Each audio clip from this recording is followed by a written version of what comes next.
February 2018. I was having dinner with a buddy. His name's Zach Kreger. Zach, he's also one of the exec producers on this show. So Zach is a huge Sasquatch Chronicles fan. Zach's jealous that I'm on this today, and he's not here with me. That I can guarantee you. But he's a huge fan of this show, and his parting words to me after our dinner were, "Hey, by the way, you got to listen to this podcast, Sasquatch Chronicles.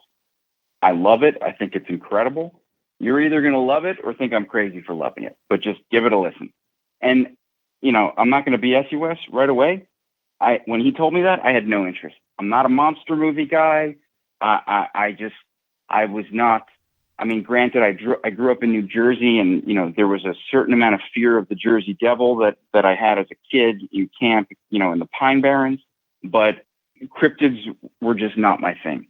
And he said, Zach basically said, "I'm telling you, just listen to one episode." And so the next day, I listened to an episode. Cut to 4 days later, I've listened to 11 episodes. And the thing that struck me in all of these stories was visceral fear was present. It was so clear that the fear that I was feeling, from these people telling their stories, it was authentic. And I felt that it was unquestionably authentic. Does someone believe in Bigfoot? Do they believe the details of a story? Those things really were sort of irrelevant to me.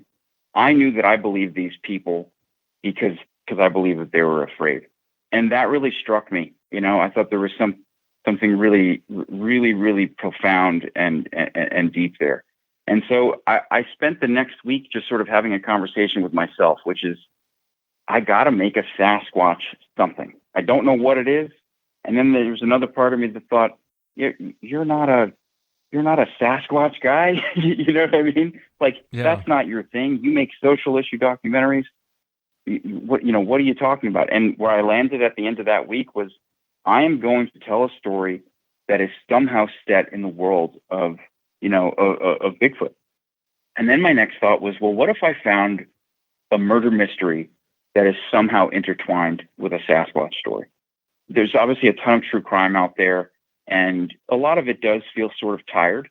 And there's tropes that have become tropes because we see them time and time again.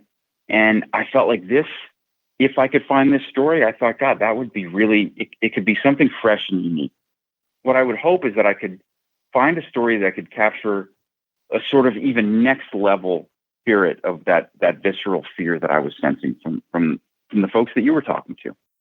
And so I reached out to a friend and colleague. His name's David Holthouse, and he's been an investigative journalist for about 20 years. On top of being an investigative journalist, David spent years as a gonzo journalist. I mean, really hardcore, deep, dangerous worlds he was immersing himself.